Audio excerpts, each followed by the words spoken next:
secrets of different bills. Hey, Uncle Demi, you need it, I got it listed here. You wanna make it, I'll show you just how to make it here. I got all the rarest bills, and I ain't done yet. Went from the finish to making bills like a prospect. Flow space and slashes to catching us with a lot of threat. You keep the medals cause the right one's coming up next. Only scratch the surface. Still they try to drag my name in dirt. They try to bring me down. See me winning, you ain't like me then.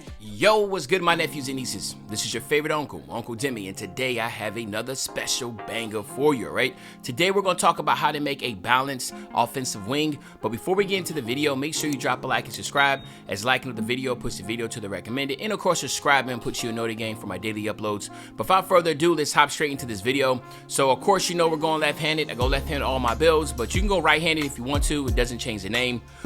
What we're going to do here is go 6'6", 212 pounds with a 7-foot wingspan. We want to make sure we can at least have an 87 three ball, so that's what we're shooting for here.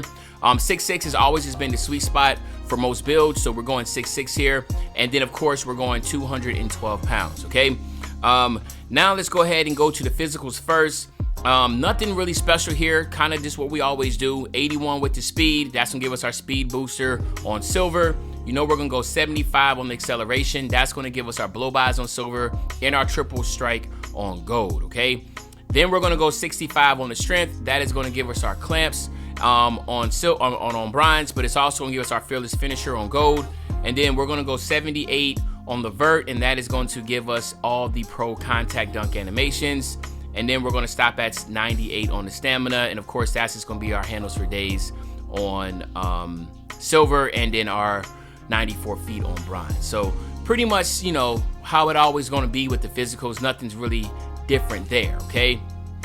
Then we're going to go 91 with the driving layup. So the reason why we're going so high with this driving layup is obviously I want to get slithery on gold. There is a massive benefit to me. The most important badges that you're going to want on any type of build that's finishing is going to be fearless finisher, slithery, and then pro touch, okay? So outside of that, everything else can be up for discussion, but there is no discussing about how important fearless finisher, slithery, and pro touch is. Now I know some people, they don't even utilize layup timing, but the ones that do get some crazy animations that go in because of how strong layups are this year, and of course how great pro touch badge is with the correlation of how high your driving layup is. So you want to have those three, and that's the reason why I'm always trying to shoot to get slithery on gold, if it's either through my layup or my driving dunk, okay? Now, this time we're going 89 with our driving dunk. So instead of 87, go 89. By going 89, you get the 1 foot pro contact dunks also. You get your posterizer on slithery, precision, on silver, precision dunker on silver, and your whistle on silver. Now, all your finishing badges, you will have though, 2-step spin cycle. On Hall of Fame, you get bunnies on gold, but to me, spin cycle, 2-step, and bunny, if you know how to, listen, I'm a slasher. Most of my builds are slashers, and if you utilize them at the right perfect timings, but I'm telling you, there are so many good animations, and you finish so strong around the basket. And then we're going to top it off with the 45 standing to get those basic standing dunk animations, but all in all, the finishing is going to be really good, okay? Now, what we're gonna do here on our three-point shot is max it out all the way to 87. By going 87, get your space creator on gold. To me, that's just a really good badge to be able to have, especially if you like to do the hop shots. It just makes sense. Then we're going all the way up to 79 on your mid-range. There is no benefit there, like there's no badges, but I just try to go as high as I can on my mid-range also, just because I wanted this build to be able to shoot all over the place, okay? And then we're gonna go 80 on our free throw to get those free points on silver. But to me personally, I love playing a lot of rec and pro-am, so the free throws just make sense. 71 minimum. If you can get 80, that's great. All right. Now, you gotta go at least 80 on your pass accuracy to get the name. So, which again, I'm not complaining. I feel like, you know, the higher your pass accuracy, the better. So hitting 80 is perfect to me. You're gonna have some really, really good badges, as you can see. You get your diamond on silver, relay passer, special delivery, and break starter. And of course, you get that needle thread on bronze, which I really like. So all in all, the pass accuracy aspect, solid, no complaints there, okay? Then we're gonna go 87 with the ball handle. Usually I stop at 85, but I went 87, get the killer combos, and try to just go as high as I can on the dribbling as possible. The more and more I play guard, the more I'd understand, like, hey, dribbling attributes do matter. The higher your ball handle, the crispier your animations are going to be. Killer combos also is another one I realized, like, yo, like to chain together my dribble combinations, it just makes sense. So that's the reason why I'm going there. You do get your handles for days on silver, unplockables on silver, but you also get ankle breaker on gold, which is pretty dope. And then of course, you know that speed with ball, we're going 77, not just 75. By going 77, we already know triple strike is a really good badge to have, especially if you're somebody that's just being introduced to dribbling and you want to work out a triple threat. To me, the triple threat is one of the most slept on stance in the game. Even in real life, it's still one of the most dominant. Kobe Bryant, Michael Jordan, you know, the greats, Kawhi Leonard, Paul George, you name them, right? They all start from the triple threat because you don't know if they're going left, right. They can shoot from it, pull up, whatever. And triple strike is a really good one to have. I get a lot of stun animations by just jab stepping. And soon when I get the stun animation, I immediately either dribble or shoot, right? Soon when I hear the crowd go, I shoot or I just dribble because I know I'm gonna be able to get by that person.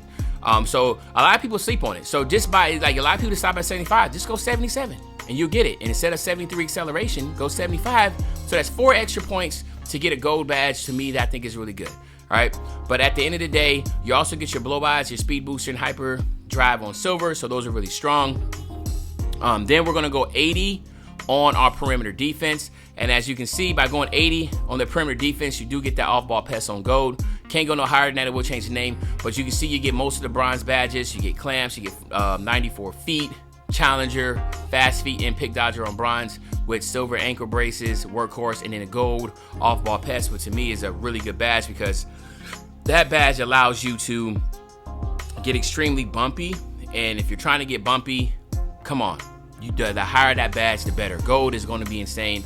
Utilize that the right way, and you're going to be cooking up. So there's nothing wrong there. And then of course we're going to go with the 60 on our hold up right here. 60 on our steel, and that's to get the interceptor on bronze. Now, you can take the steel all the way off and figure out where else you want to put that badge, and that's perfectly fine.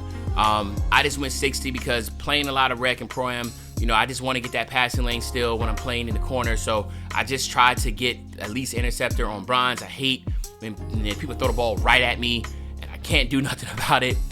So to me, I feel like that's good enough to have with the interceptor, along with just getting some boost. So, I mean, again, it's all for interpretation. You know, maybe, you know, you don't want that, and that's perfectly fine. But if you look at this build, when it says balanced offensive wing, you can see it's completely balanced, man. Finishing, shooting, playmaking, defense, physicals, all in all, really solid build all the way around. And then, of course, here you have it, my nephews and nieces. Here's the name, the balanced offensive wing. Let me know in the comment section what you think about this build. What would you change differently? Keep in mind, if you want to comment about changing something differently, just make sure it doesn't change the name. That's the whole purpose of this video, to make sure that we get the balanced offensive wing name. But other than that, it's your favorite old head, Uncle Demi. I'll be back really, really soon with the banger, man. You know, when I say back soon with the banger, you know exactly what I'm talking about. I'm talking about tomorrow, man. I'm out.